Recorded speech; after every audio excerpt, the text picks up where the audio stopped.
You guys are doing homework, right? Yeah, Jeff. Putting some stuff down on paper, Jeff. You'll see. All right.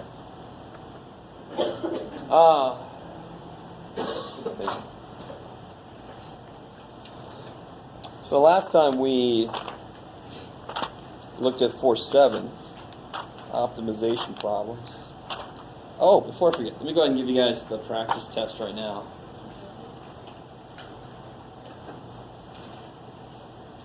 When's the test?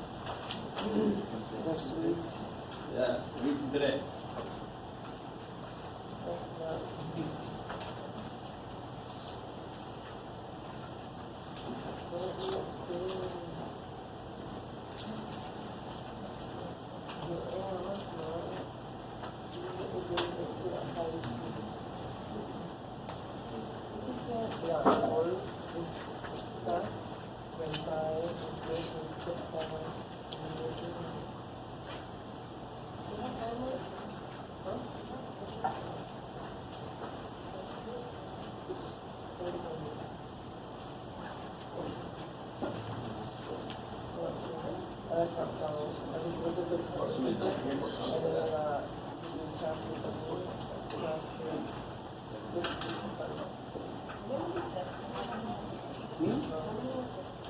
It says on the, this is practice test too, she says practice test. On the homework sheet, I've got all the tests listed there. It's amazing. All right. Homework timeline sheet. First day of class. Amazing amount of information there. Yeah. So I can't remember how many tests I made for this class. Yes? Test corrections are due the next test or at the end of the... Next test. What's due on the day of the final? Homework corrections and the last test corrections. Correct. So yeah, test and quiz corrections always due by the day of the next test. You can still turn it in after that. You can turn everything in late. It's just your points you could get back, or the maximum number of points you get goes down. Can you talk about 62 on 4.5? Yeah.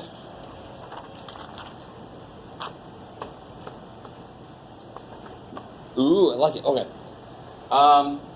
So there were 3 situations for horizontal asymptote.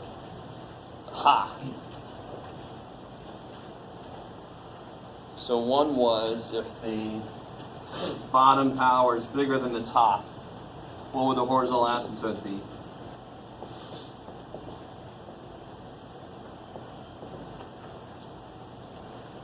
If the bottom power is larger than the top, what's the horizontal asymptote?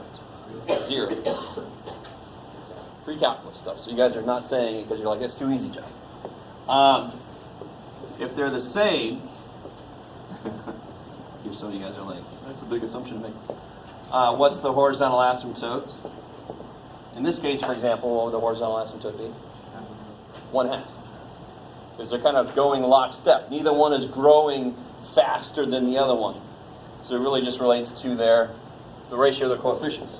And then the last dude is if the top power is larger than the bottom. Officially, this has no horizontal asymptote, but it does have an asymptote. It's got 2 different names for it. One name you can get from this section of homework. Does anybody remember what this one's called? I mean, this is...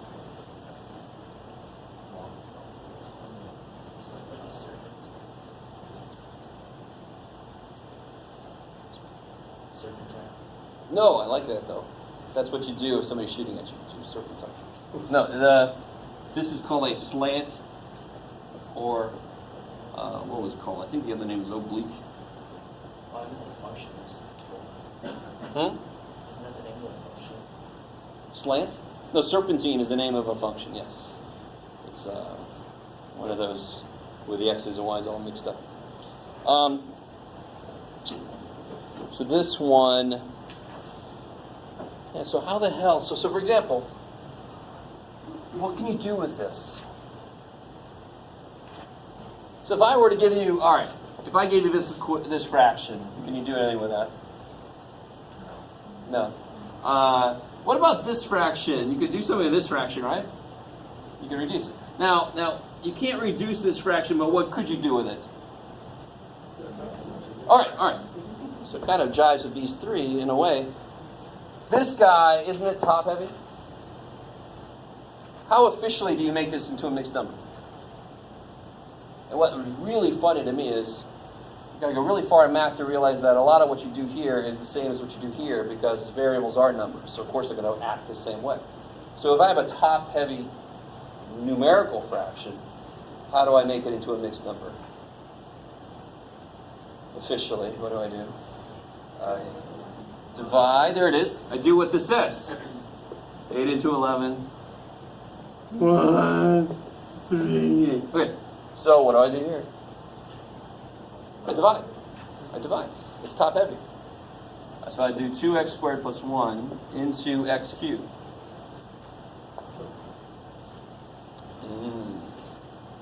Yumma. Can you use synthetic division on this? No. Some of you guys are like, does anybody not know synthetic? Did I talk about synthetic at all? Yes, it's a remarkably powerful, awesome tool. If your pre-calc teacher didn't show it to you, you need to kick them in the shin. Repeatedly. But here I can't because it's not a linear bottom. It's not a x minus something or plus something. How do I do this long division? Because that's exactly what you got to do in number 62. It's got more shit in it, but it's the same idea. Is anybody really excited about the idea of dividing long division of polynomials? No. Too bad. It works the same way. This one's a little bit gross, but oh well. How do I long divide? 2x squared times what is x cubed? X. Almost. Not x, because 2x squared times x is 2x cubed. 1/2 x? Yeah, there you go. And then what do you do? Are the steps the same? Yes, they are the same, because variables are numbers. So they can't act differently than numbers do. It just looks different, because we can't combine stuff. And so it just looks different. Does this sound familiar to anybody? Then what do you do? So 1/2 x times 2x squared is x cubed. Ooh, that's amazing. We designed it to do that. And what's 1/2 x times 1? 1/2 x. That's crazy. And then what do you do next? When you long divide, what did I do? I put an 8, and then I changed its sign, didn't I? Right. So I better change the signs. Now does x squared go into 1/2 go into x? So I know I'm done. So this would be minus 1/2 minus x over 2x squared plus 1. So you just put that over that. That's the same thing as always. When x goes to infinity, you see the remainder is always going to be bottom heavy. So where's it going to go when x gets really big?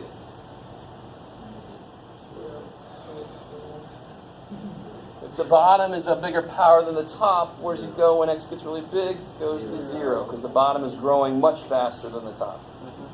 Dividing by bigger, bigger, bigger, this goes to 0. So eventually, this thing will look like this in the long run. Let's look at it. I got to use the calculator later anyway. Let's look at it and see if that shit happens.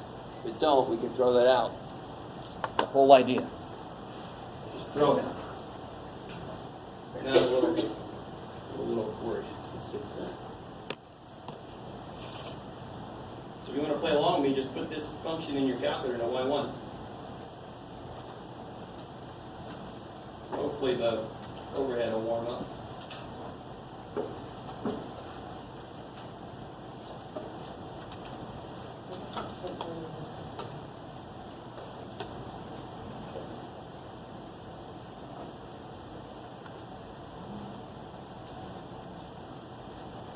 Oh, there we go.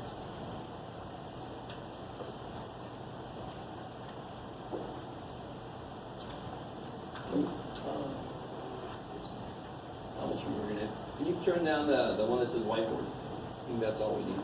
Or maybe the one that says, yeah, that one. Okay. That'll do. So if I put this function in, I've hit zoom 6 just to make sure I got a nice standard window. See how it does a little bit of weird shit in the middle? A little bit of weird shit in the middle. Can you turn on one more thing? Alright. In fact, let's zoom in just a little bit. I forget how much it zooms in if we zoom in. Okay, that's good. It does some little weird shit in the middle, right? It goes, Now, if I also plot 1/2 x,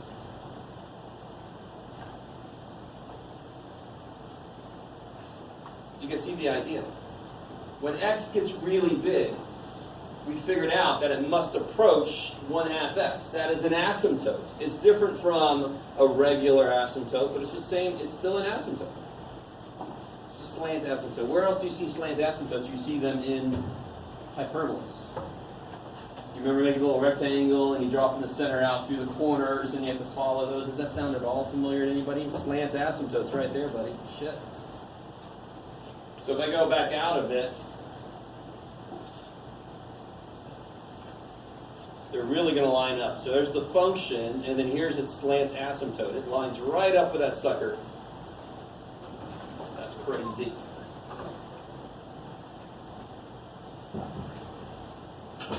Okay. So that's 62. Just got a long divide. Can you bring that? Thank you, miss. Okay. Is that cool for that problem? I think, Justin, you asked that question, right? Yeah. Anything else from homework stuff? You've desperately got to get into section 4.7. Optimization problems. I'm going to take questions from that. Obviously, next time is going to be a review for the test. So you want to try some of those out, so you come with questions on review day. Or come to my office any damn time I'm in there. Not sure what else I could do. I'm not going to... There's chocolate in there. I'm not going to also have, like, it'd be awesome to have a little mini bar, but I can't do that. It'll help me get through today, but chocolate's pretty good.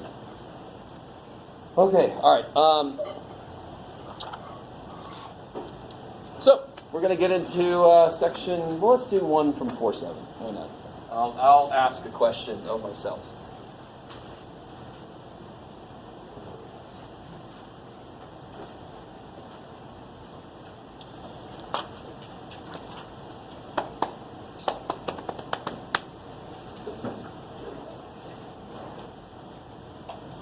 Ooh, I like. Have we done that one? That sounds familiar. Ooh, okay, let's do that one. I might have assigned that one. Let me not do that.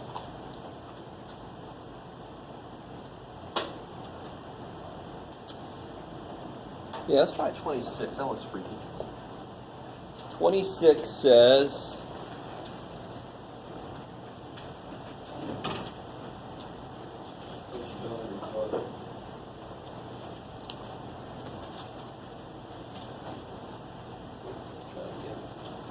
There. Find the area of the largest rectangle that can be inscribed in the ellipse x squared is provided. Now, if you haven't done any of this homework, you might be looking at like, okay, sure. So several things. What does inscribe mean? If I say inscribe a circle in a triangle, what does that mean? Yeah, so it looks like, isn't this a Harry Potter thing? Almost. So supposedly, if I drew that well, it'd be the circle that touches each side, once there. So if I have an ellipse, so let's just say that it looks like this, because it doesn't say. How do I inscribe a rectangle, and why would there be different sized rectangles? So one rectangle I could inscribe is maybe the classic one you'd think about would be this guy.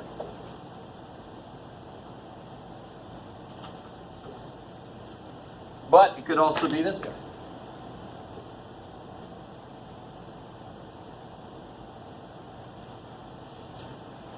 Cool.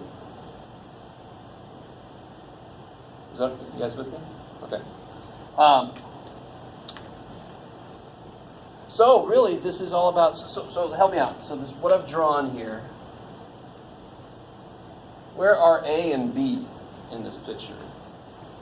A and B from that problem, where are they?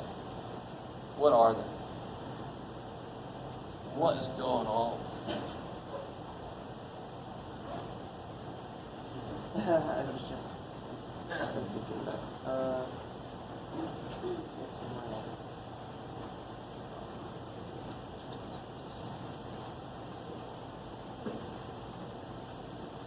Anyway, all right. If you let x be a, if x is a, what's y? Must be. No, wait, why? Then you get 1 plus 1 is 2. Is that what it's supposed to be? 1. Think. If x is a, what's this? If x is a, what's this? That's also right. Alright. If x is a, Oh, it's 1. 1 plus what is 1? So what must y be? 0. So when x is a, y is 0. That is the x.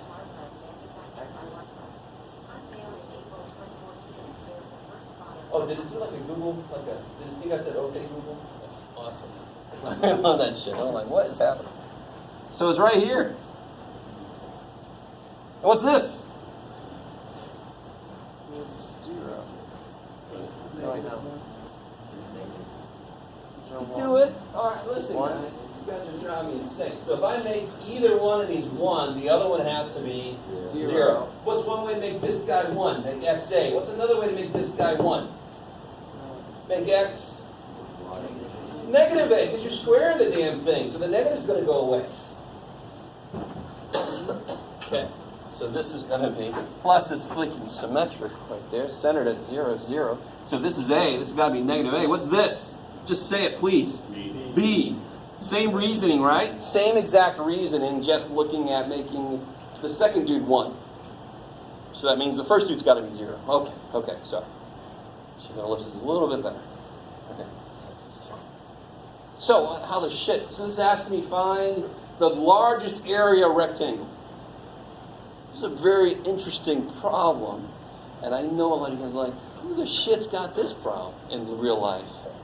And we're not quite to real life yet, so give that up. What is the area of the black rectangle? So you can define some stuff for yourself. I don't know, it's 1, that's neat. I don't know, because AB could be 1,000,000. So that'd be a big-ass rectangle, right? But in terms of, all right, so help me out. What is this distance here? What do you want to call it? What makes sense? What do you want to call that distance there? It's on the x-axis, so let's call it x. So then what's this distance? Y. I love it, but be better than that. What's got to be true about the point xy? What's got to be true about that point? What must that be? It's got to be on the ellipse, which means what algebraically? The point is on a graph of a function. That point must work in the function. So if I call this x, let's say that's x, it makes sense.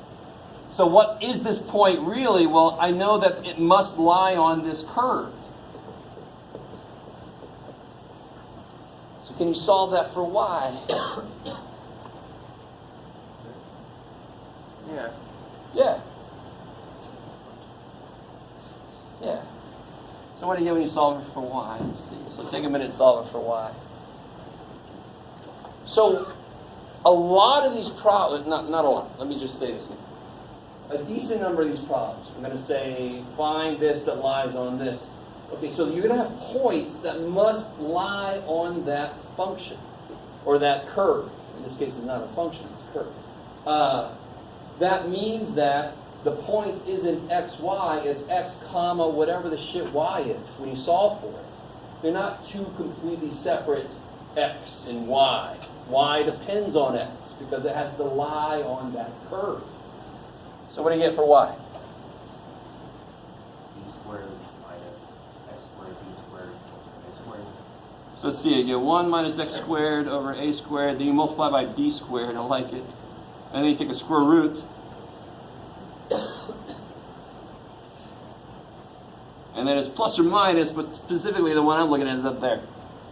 Plus this is built on lengths of the rectangle, so I'm not going to use the negative part anyway.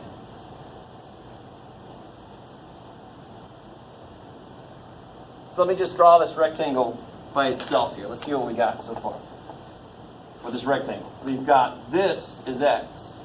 We've got this, let me put it out here. This is x. we've got this is that business.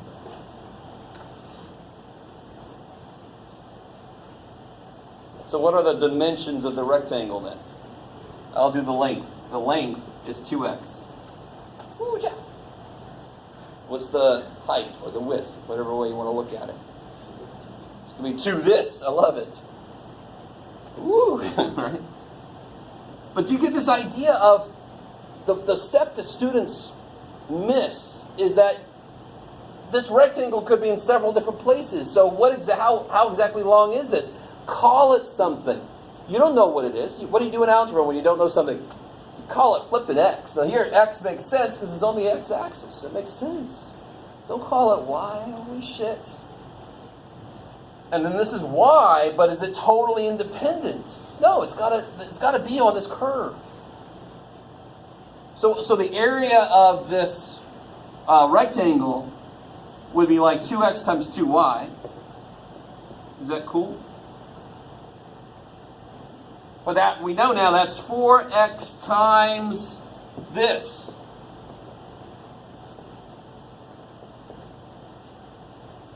So that is the function that represents the area of every rectangle you can inscribe in that ellipse.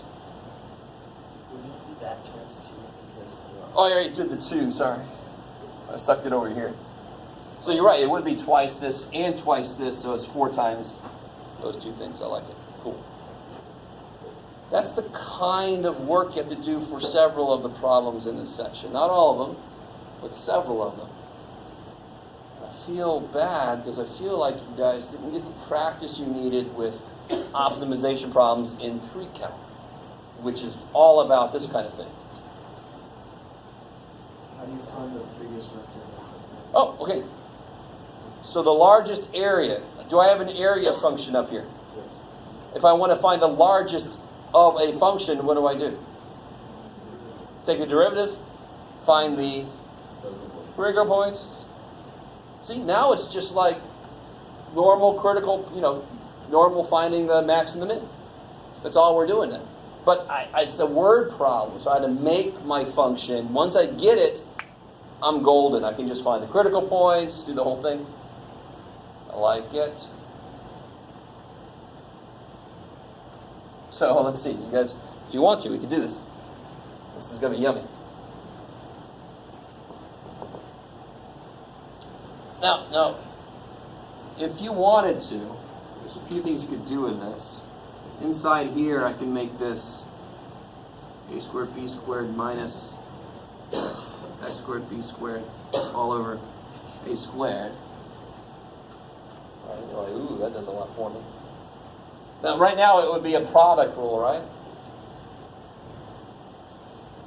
You could multiply that in. I don't know if you guys will. You tell me, what do you want to do? You want to just attack it the way it is? I actually don't know which way is better right now. I don't know. So if I did multiply it in, I can't put x inside unless it has the same root. So x is the square root of x squared. So if I put it inside, it's going to be an x squared. So it'll be a squared, b squared, x squared, minus b squared x to the 4th. And let me see if you guys are cool with this. That would be all over a. Because the square root of a squared is a. Now, if you didn't do any of what I just did, if you just started right there where it is right there, and you did a product rule, it's fine. In fact, it might even get better. I don't know. I've done this problem. So what do I have right now? I got 4 over a times a squared, b squared, x squared, minus b squared, x to the 4th to the 1/2. So that is the ultimate best way to make it look before. Yes? How do you get rid of the a squared? Square root of a squared is? Oh, that's outside. That's inside. It is. It is inside. But the square root of a squared is a. Yeah, I thought. Now, how do I take this guy's derivative? Yeah, 1/2, so that'd be 2 over a times stuff to the what power now? Negative 1/2 times derivative inside. We put it down here. So times 2a squared b squared x minus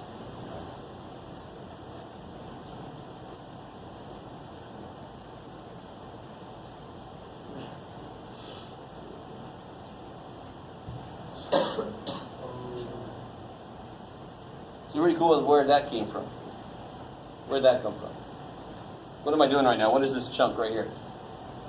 This is this times, okay, is everybody cool with that? I just put it down here. Where am I getting this from? What the hell is this? Yeah, it's the chain rule happening, right? Yeah. So it's the 1/2 comes down, makes it 2. Stuff to the negative 1/2 now, times the derivative of the inside. So what goes here?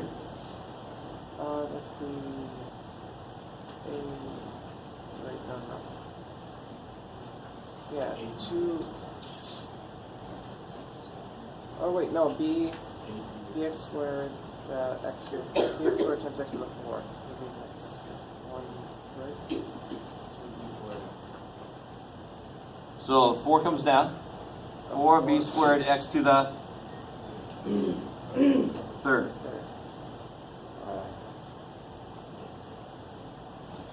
This is a problem you'd have to do on your own. Okay. If you're doing these things right, the homework. So that wasn't that big of a deal. It should have been. Derivative of the square root, and then times the derivative of the inside. A and B are what? Constants.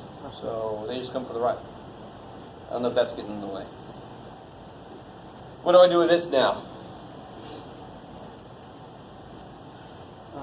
Why did we take a derivative? So we can find critical points. How do I find critical points? It's 2 things. Where it's 0, undefined. I like it.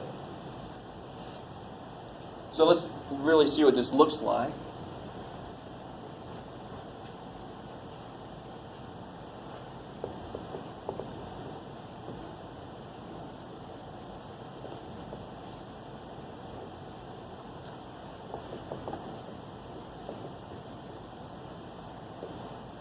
There's the stuff on the top, right? 2 times this, and on the bottom is going to be a times this to the 1/2.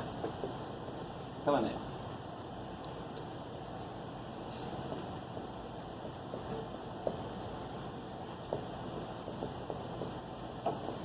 So where is it undefined, for example? How would I find where it's undefined?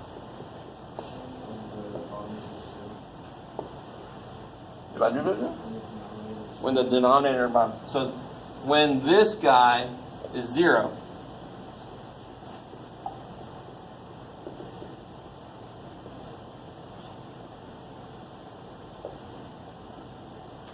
so either x is 0, is that cool? If x is 0, that's true. So now I can divide by 2 of those, because I took care of x equals 0. I'm not losing it. So I get a squared b squared equals b squared x squared. The b squares cancel. X squared equals a squared. X equal plus or minus a. Now real quick, now look, come on, you guys. What was this? This is a and this is negative a, right? Ignore, somebody sat on my lips, so just let's work with it.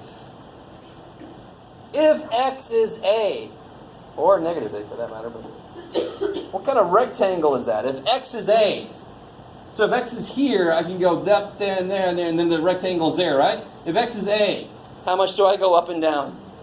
Not at all. I'm going to get a line. That is an extreme rectangle, right?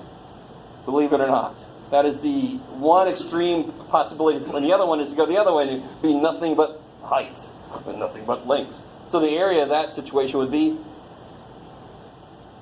0. So screw these. I'm looking for the largest area. That gives me the smallest area. Why does it make sense? It gives me the smallest because critical points are locations of extrema. So one thing I will get out of this is extreme small. So I bet you anything, the other situation, let's see. That's undefined, so I got one critical point. Now if x is 0, what's going on? Isn't that the other situation?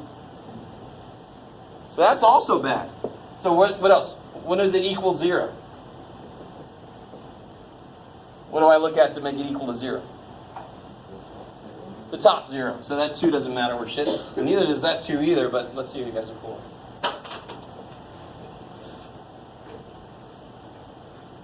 So for the top to be 0, that has to equal that. Or divided by 2 is that. All right? What else can happen there? B squares go away. X equals 0 is a bad situation, so I can divide by x. I'm going to say x isn't 0 for this. So I get a squared equals 2x squared. So I get x squared is a squared over 2. I get x is the square root of a squared over 2. Or a over square root of 2. I get plus or minus, but again, I'm not thinking about the negative stuff.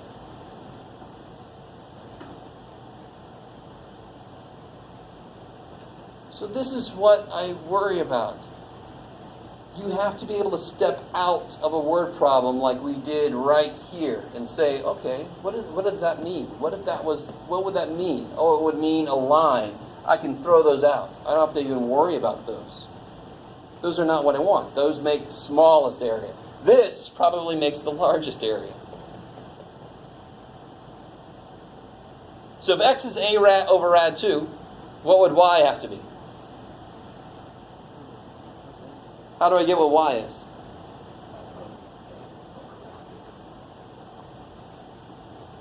It's got to work in this equation, right?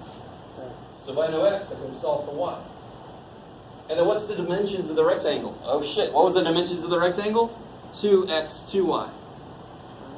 So that's what it's wanting, right? This is wanting the dimensions of the rectangle. So I know the length is 2 times this.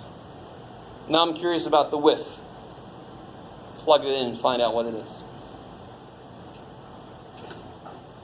So do you start to understand why you have got to get into that homework? Try it and come with some questions. Not questions like, I didn't even try to set up number 42. Can you show me? Questions like, well, I tried to set this up and I got to this point. So I'm like, all right, I can work with that. Okay.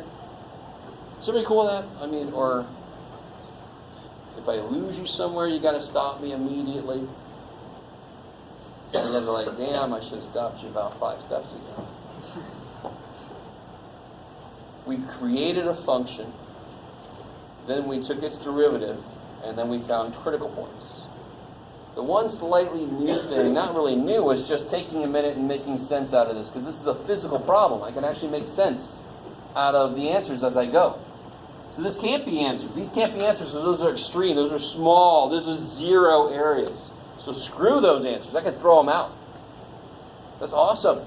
Same thing's going to happen in the problems you got to do.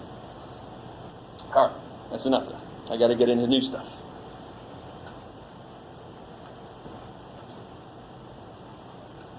So we got what they want from up here. It looks, to me, it looks yummy, but I'm sure you guys feel different. Okay.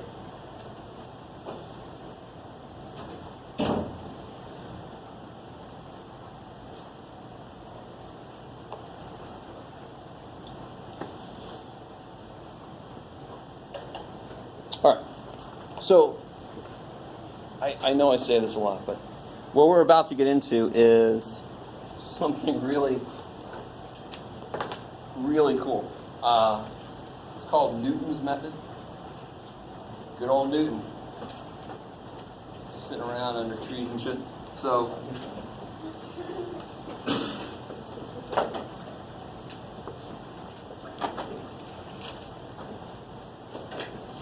your calculator uses a modified version of this, and I wrote to TI a while back and I said, can you give me some idea what the actual algorithm is that you use? And they said, no, are you from Casio trying to get our secrets or something? They didn't say that, but they basically said, hell no. All right, fine, whatever. I'm just trying to show my calculus students. Anyway, so when you find roots in your calculator, it does a modified version of what we're about to do. Modified because there are some places where it craps out by hand. So they modified it a bit so that the calculator can kind of punch through those things. So here's the idea. The idea is the most important thing. If I have a function that's got some roots, let's say I want to find this root.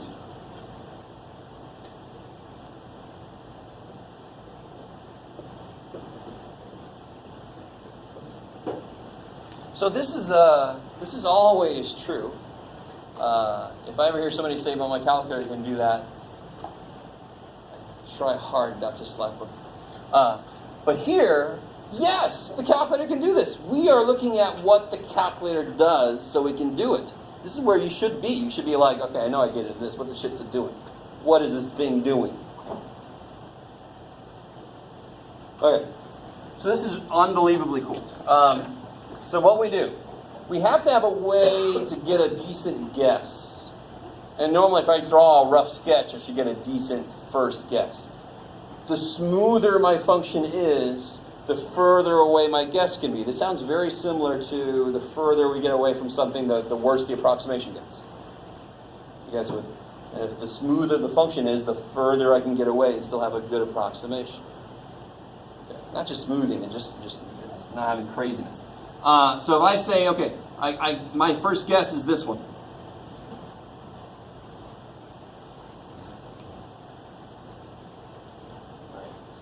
I don't know if I made this extreme enough. Let me do this. Let me see my first guess. Let me put it back in. Screw it, Jeff. It's fine. It'll work fine. So right there's my first guess. Now obviously I'm way off. Right? It's nowhere near 0. But I could find the tangent line to the curve at that point. And you're like, yeah, sure. But if that is a root, what if you don't go too far? If I went too far, this what I'm about to say won't work. And you'll see why. If I don't go too far away, if that's a root, shouldn't it be going down to it or going up to it? So I can use the tangent line to find a better approximation. So watch what happens. If I take the tangent line to this thing, oh crappity do. There's my second approximation. It's a little bit closer. Then guess what I do? I find a tangent line for it, and I get a third guess. And then I find a tangent line for it, and I get a fourth guess. Until I am within so much of a tolerance, right? Until I'm so close. There's going to be a really awesome automated thing we can do with the calculator. It's going to require you to set up the function to put into the calculator, but thank God we don't have to put it in every damn time. I'm going to show you something kind of cool. So we get the rough idea of this. This idea is stunningly simple. Now, if it didn't make any sense to you, I'm not trying to make you feel bad, but it's not difficult, the idea. So don't make it more difficult than it is. What's difficult now is how do I capture the math behind all this shit? Right? Because what's involved in the math? Well, okay, let's look at this first guess. My first guess is x1.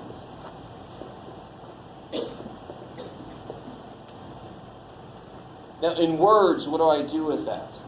I find the tangent line to the point.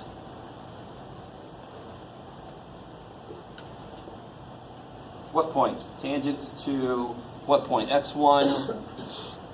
Don't say y1. What's a better thing than y1? x1.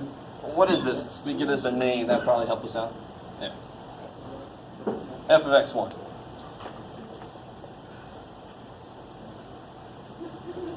So what we're about to do right now is we're going to develop the general formula for what the process uses. Right? So we are going to do it with just generalizations like this, because then it can handle whatever function you throw at it. So what would I do to do this problem? How do I find the tangent to that point for the function? What do I have to do first? We should all be familiar with this. Find the derivative. It's crazy. So, okay, I found it. Because I didn't tell you what f was. So there's the derivative. What do I use that to do? Find the derivative, and then I want the what from this. What am I trying to create here? I'm trying to create that tangent line. Right. So I need the... What do I get from this? I need the slope. Why is critical points not coming into this? Am I trying to find the max or a min of something? No. In fact, I'm trying to find something that's like in between maybe or something. I'm trying to find the roots. Now we'll see how this relates to that kind of thing possibly, but not yet. By itself, it's just finding the roots. In Philadelphia. No, sorry. So the slope going to be f prime of x1. Switch from green. And there's my point. So can't I construct my tangent line equation? So what would the tangent line equation look like? It's going to look like, let me remind you guys, it's basically this. Remember that? Yeah. So y equals, what's y1? What's the better name for that? F of x1. Plus, what's m? F prime x1. Times x minus x1. There you go. Okay. That's old news. That's just finding a tangent line. In this process, what do I use that tangent line for? What did I do with that red line next? What did I use it for? Here's my x1, here's my initial guess. Then I made a tangent line here. What did I do with it? I found a better approximation. And what's the name of that thing according to that tangent line? That is the of the tangent line. That is the x-intercept. How do I find the x-intercept? You said equal to 0? What equal to 0? To find the x-intercept, I make y 0. Hey, sweet. To find x-intercept, make y equal to 0. Just to remind you guys. What am I doing right now? And you're all like, I don't know.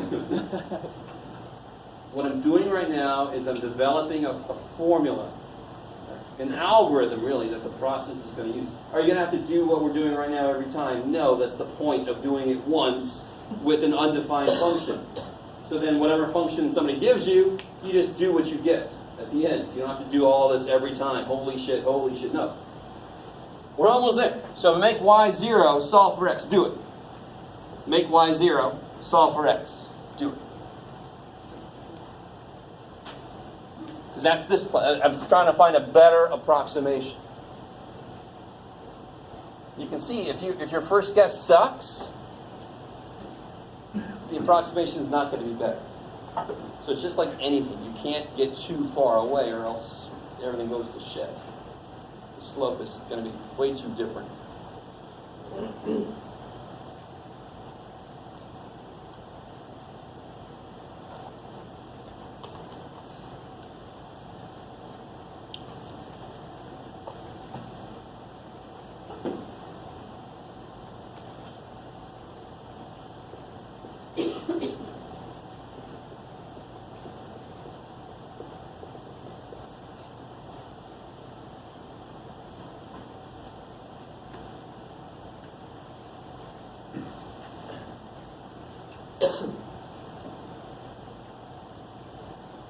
So it shouldn't be too taxing, right? Hopefully. You would subtract this, divide by this, and then add x1 over. So when I solve for x, I get x1 plus, I'm sorry, got to subtract this, so minus this, divided by this. That's what you should get. So this is going to be my x2. That is the x-intercept of that tangent line, but I call it the second guess. How would I get the third guess? I already found the derivative. If x2 is all this shit related to x1, what's x3? All this shit related to x2. x2 is just another guess. I feed the guess into the little machine and out pops my next guess. So x3 would be x2 minus f of x2 divided by f prime of x2. x4,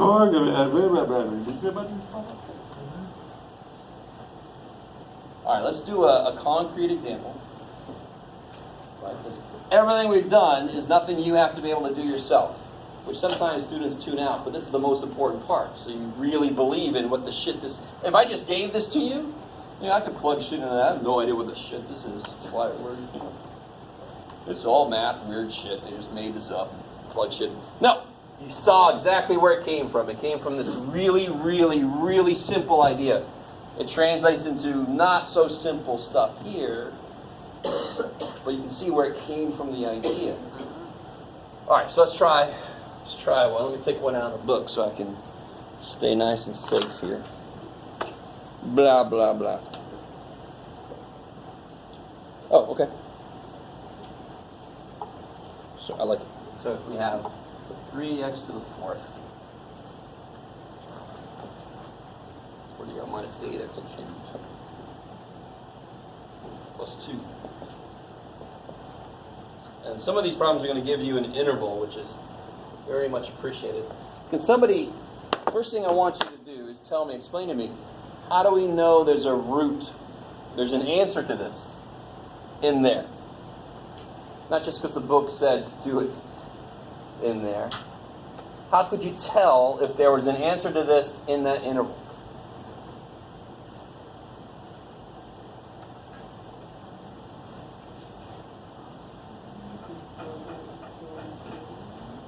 So this isn't always true, and the other situation from what I'm about to draw is the place that Newton's method has trouble. But one way that you can have a root is you have a function that's down here, and then it goes up there. So on one side of it, it's going to be negative. On the other side of the root, it's going to be, holy shit. When you plug a 2 in, what do you get? Let's call this f of x. What's f of 2?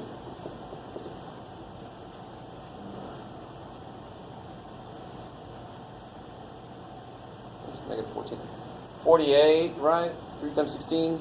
48 minus 64 is negative 16.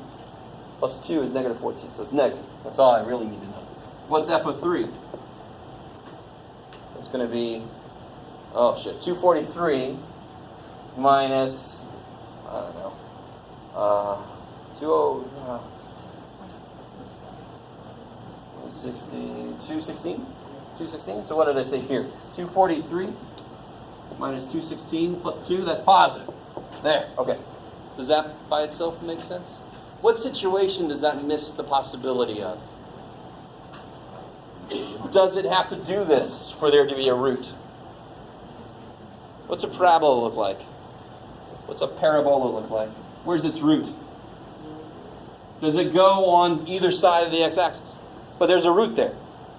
So that's the modified thing for the TI, is they modify to take care of them. Newton's method really kind of has trouble with this. If you ever used the find a root thing and it said no sign change, error, no sign change, that's the problem it's having. So their modification isn't perfect. Okay. So that's why it makes sense that there is a root to this in there. So here's Newton's method. Here's what it is. Here's the first step of it. If you really want to get technical, you could say this.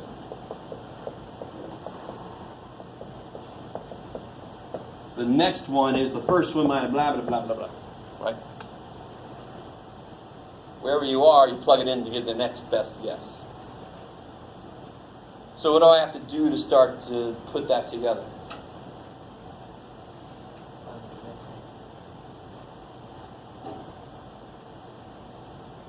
What does this require me to know? The derivative. Okay, that's a good place to start. I've got to find the derivative. I also have to find a good first guess. Which, if we know it's between 2 and 3, a decent first guess would be 2.5, right? Although, if you noticed, f of 2 was negative 14, I don't know, whichever one's bigger, you could go away from that. Screw it, we'll say 2.5. So we'll say our first guess is 2.5. Does that make sense by itself? Split the difference if you don't have any reason to feel like it's closer to one or the other. And then I got to take a derivative. Here's my f of x. Let me put f of x down here. Got it. So what's f prime?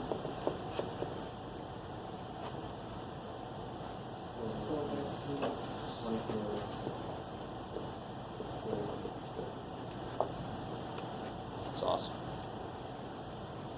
So let's do this first couple steps completely by hand, and then I'll show you the shortcut way to put it in the calculator. And just hit enter, enter, enter, enter, enter in the place. All right, so how do I get x2? x2 will be x1 minus f of x1 divided by f prime of x1. So now you just plug all this shit in the calculator.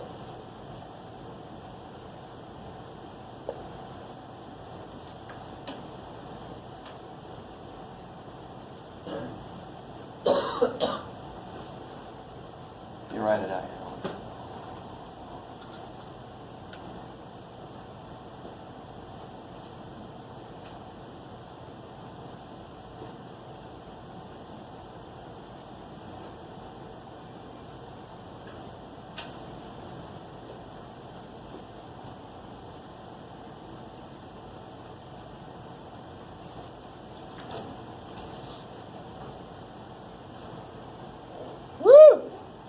So let's see what we get here. Oh shit, where's my calculator? There you go.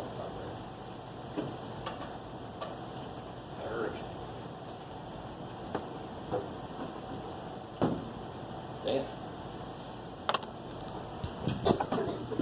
Alright, you're gonna have to move chair.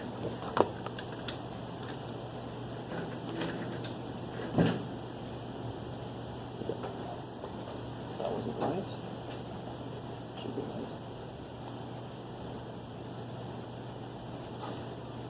Did I have it? I did.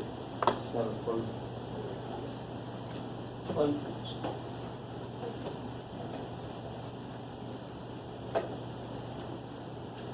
Okay, so everybody can see that.